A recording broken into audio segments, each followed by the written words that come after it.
Good evening. Josh Frydenberg has accused the Victorian government of allowing Melburnians to be radicalised. But now, after years of tolerating weekly protests over the war in Gaza, police may quash a planned anti-Zionist rally in the wake of the Bondi massacre. Mark Santomartino reports. Tomorrow marks 1 week since terrorists took 15 innocent lives at Bondi.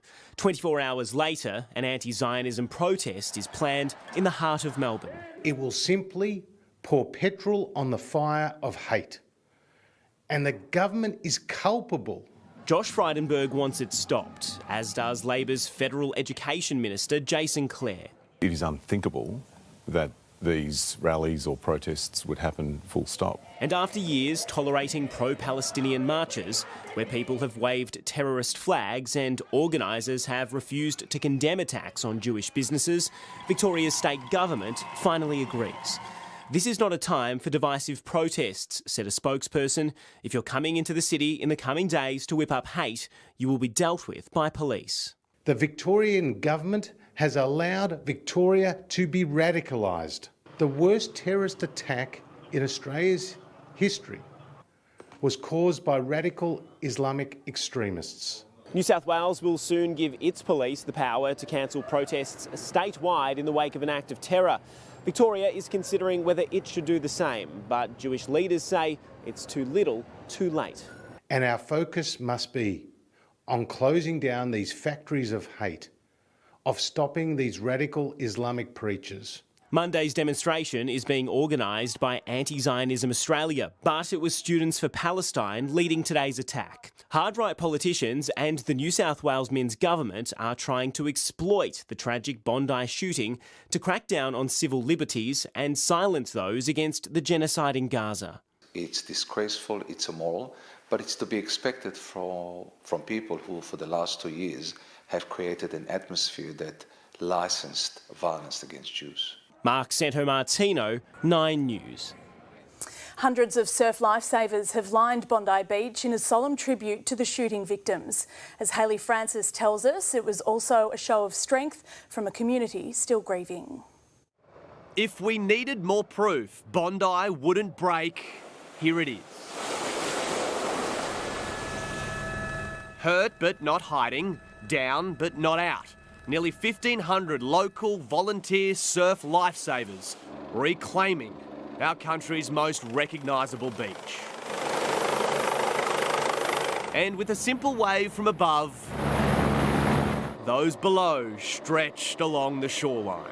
So iconic, red and yellow at our beach to try and bring some normality back to the beach. But this community isn't normal. It's greater than that. Less than a week ago, terror tried to tear them apart. But there's nothing breaking their spirit now, standing steady as the beach fell silent for 2 minutes.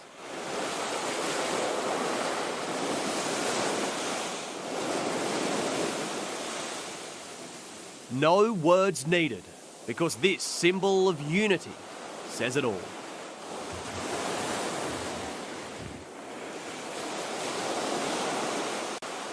Just to have everyone come together and just to know that those of us that were there have got each other's backs. Call it fate or good luck, but both Bondi and North Bondi clubs were having their Christmas parties when the shooting started.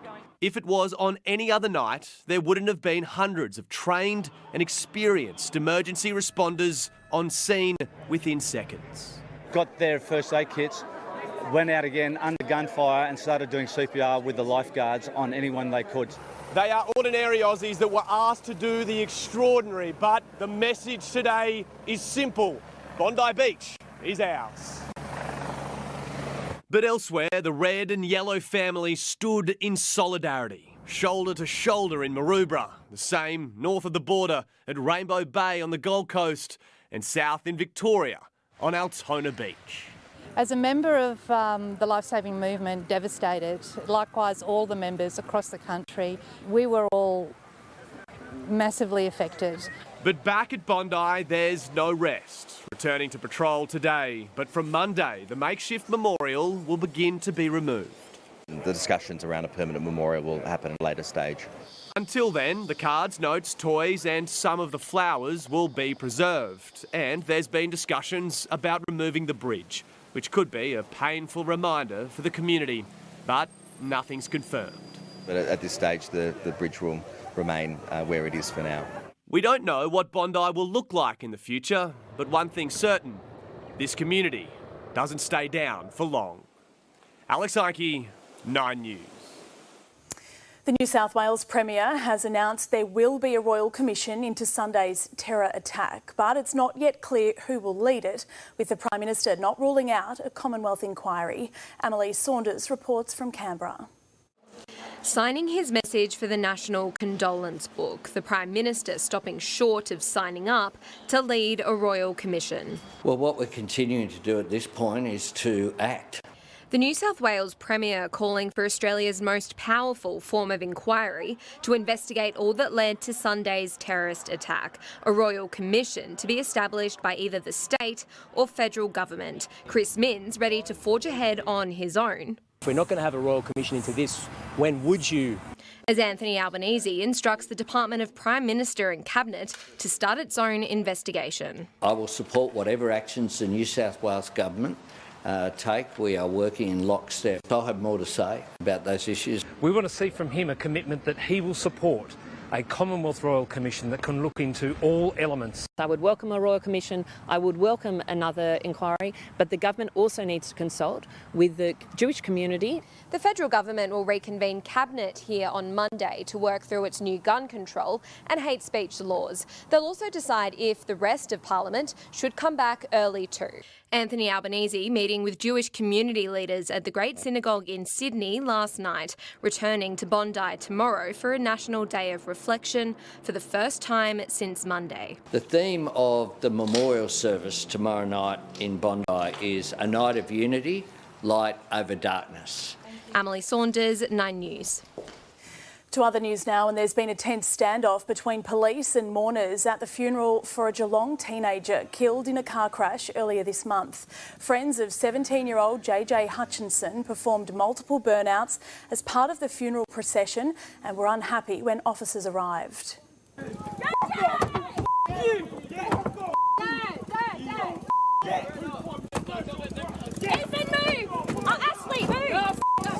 The 16-year-old driver of the vehicle Hutchinson was in has been charged over the deadly crash.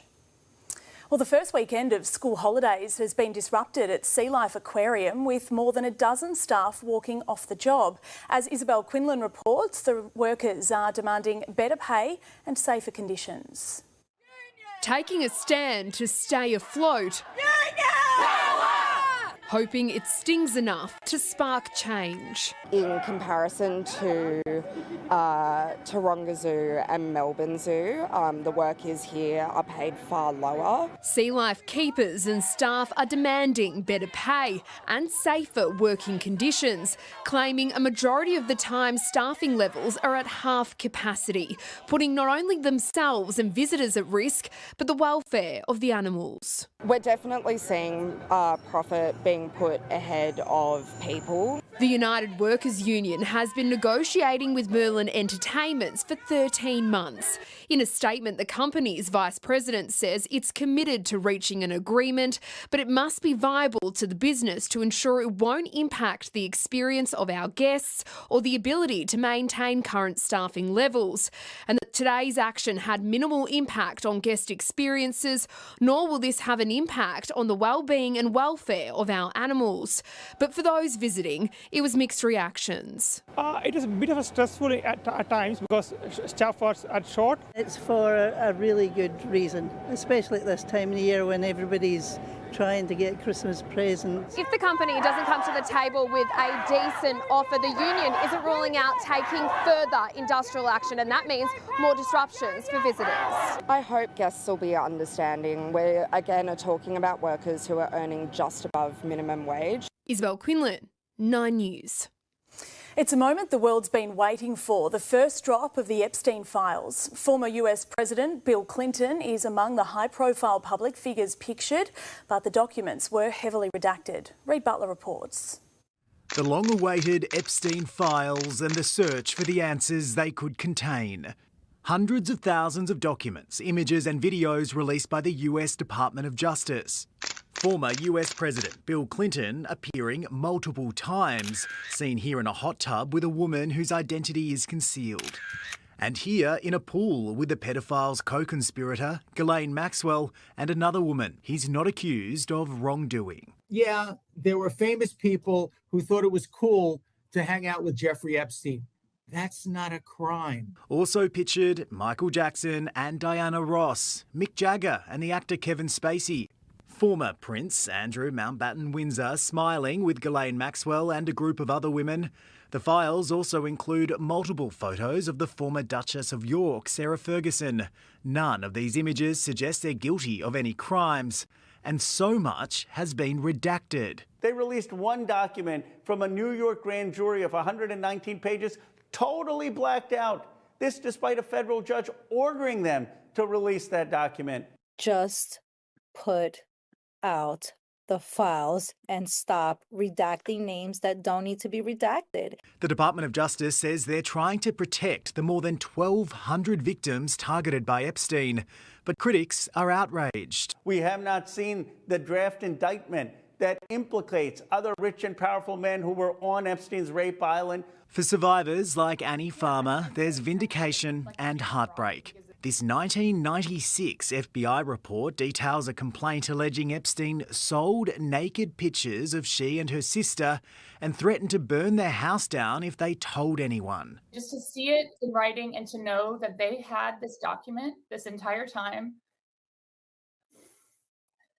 and how many people were harmed after that date. In this initial dump of documents from the DOJ, there were only a handful of references to Donald Trump, who once counted Epstein as a close friend. This alleging he introduced Trump to a 14-year-old girl at Mar-a-Lago in the 1990s. Before the release, the US president wasn't taking questions at an unrelated media briefing. I think we have to just stop right here. The DOJ says more documents will be released in the coming weeks, but the delay is a violation of federal law, which mandated all the files be made public today. In the United States, Reid Butler, 9 News. Victoria is facing a teacher shortage, with the latest workforce snapshot revealing a projected shortfall of nearly 2,100 teachers by 2030, the majority in secondary schools. The snapshot also revealed how almost 35,000 registered teachers didn't work in the industry last year. There will be times when students are unsupervised. There will be times when students need to double up in their classes and students miss out on the opportunities that they so rightly deserve. The Teachers' Union is threatening strike action early next year after failing to come to terms on a new workplace agreement. OK, now with a look ahead to tonight's sport, here's Trent Neese. Thank you so much, Steph. Coming up tonight, one hand on the urn. The Aussies continue their dominance over England, needing just 4 wickets tomorrow to retain the Ashes. There's the edge. Oh, what a catch! Brilliant catch. We saw it from Steve Smith. Marnus gets the Australians up and about. Also, the Richmond young gun who's ready to rise to new levels, according to his senior teammate. Kyrgios returns to professional tennis, and it's just in time for the Australian Open. Keeping on Aussies, it was a green and gold takeover in Cleveland today, with 3 hitting the floor in the NBA. And Valentino Gaselli makes a successful return to the slopes just weeks out from the Winter Olympic Games. That's all coming up a little later on in Sports, Steph. Great, we'll see you then. Thanks, Trent. Returning to our lead story now, and haunting new photos have revealed moments of laughter and joy before the horror unfolded at Bondi. A photographer at Sunday's event has shared the images with the family's permission, so the victims are never forgotten. In this moment, Matilda is happy, carefree, playing with her little sister. These are the last photos taken of the 10-year-old, unaware that in 2 minutes, gunfire would steal her future. She's just an innocent girl that has nothing to do with all this evil in the world, and all she wanted to do is having fun with her family and friends and little sister, and she just died for no reason. Emir Glazer was hired to take photos at the Hanukkah by the Sea celebration. These fleeting moments captured by his colleague and friend, retired police officer Peter Ma, before he was fatally shot. He came every time to the events and he was so happy to meet the people and capture the amazing moments and turn it into a memory that they will carry them forever. And with photos come truths. This female officer who was falsely represented online as having surrendered during the gunfire instead ran towards it after hearing her colleague Constable Scott Dyson had been shot. Her car hit with 4 bullets. She narrowly escaped multiple shots, one bullet bursting her eardrum, one hitting her body armour. Tonight, 14 people remain in hospital, 4 in a critical but stable condition. Many of those who remain in hospital are now surrounded by family, some of whom have rushed here from overseas. Today is Shabbat, a day of rest in Jewish faith, the hope that those fighting for their life will draw strength from their loved ones. For those who have lost, it's a time to remember and cherish what are now lasting memories. Matilda's cousin sharing what he will never forget. Whenever she would hug you, she would hug the back of your neck really, really tight, and she would laugh at times that you shouldn't be laughing, or smile when nothing's really worth smiling about. Hayley Francis, 9 News. Police believe a fire inside a Glenroy home last night was deliberately lit. The blaze started inside a second-storey townhouse of the Housing Commission estate around 8 last night. No one was home when fire crews arrived. The flames were extinguished, but the townhouse was destroyed. Farmers have staged a destructive protest outside the European Union leaders' summit. Hundreds drove tractors to Brussels, blocking roads and setting tyres on fire. Police responded with tear gas and water cannons. The farmers were rallying against a new free trade deal with South America. 3 people have been killed and 5 more injured in a knife attack in Taiwan's capital city. The man responsible let off smoke grenades before stabbing pedestrians in a busy Taipei shopping district. He also caused chaos at the city's main train station, but fell to his death during a police chase. Santas have raided a supermarket in Montreal, stealing from the shelves to give to the needy. Joined by a gang of elves, the festive thieves made off with thousands of dollars worth of groceries before disappearing into the night. The group later released a statement saying the stunt was designed to highlight the cost of living crisis. Well, patients with an aggressive form of breast cancer could soon save thousands every month with a crucial medication set to be listed on the PBS. For Melbourne mum Larissa King, it's a guarantee she'll be able to spend precious time with her family. She spoke to Selena Zhang. $4,500 for one tiny bottle that lasts just 1 month. It's kept Larissa King alive. But I couldn't imagine the future of having to pay that amount regularly. The mum of 3 found out her breast cancer had spread to her brain earlier this year. Tucatinib is one of the only drugs that helps slow it down. It has been quite stressful. I've managed to use some of my life insurance. My sister set up a GoFundMe page to help me with 1 round. It's honestly insane to think that people need to pay that much to live with a condition that they didn't ask for. Now, 5 years after it was first made available in Australia, it's set to be added to the Pharmaceutical Benefits Scheme, the federal government stepping in to help lighten the load. These patients are deciding whether they can afford to extend their life or literally choose not to have access to drugs. Once the drug is listed, patients will only have to pay around $35 a month. But negotiations between the government and pharmaceutical company haven't been finalised, so there's still no date for when the subsidy kicks in. It will buy me more time with my family, which is what I really want. I want to have time to see my children growing up and see them following their dreams. And so if these companies would think about the joy that the subsidy brings. There's so much relief and so many more opportunities that we can afford. Selena Zhang, 9 News. Well, Christmas arrived early and with a splash as dozens of Santas paddled their way down the Yarra this afternoon. More than 100 stand-up paddleboarders took part in the annual tradition, bringing some Aussie-style Christmas cheer to passers-by. Some were bemused by the festive sight, while others were happy to get in on the fun. OK, Isabel Quinlan joins me now with the weather details. And Izzy, it was a gloomy start to the weekend. Steph, it was looking like a grey old day, but the clouds gradually cleared this afternoon and we managed to see some blue skies. From a mild 16 overnight, the city climbed to 22 this afternoon, which is 2 degrees below average. A low that's lingering over the state is delivering the cooler temperatures and cloudier conditions. Tomorrow, another low pressure system is expected to move east and combine with a trough, bringing showers and storms. Steph, I'll be back a little later in the bulletin with the full 7-day forecast. Great, we'll see you then. Thanks, Izzy.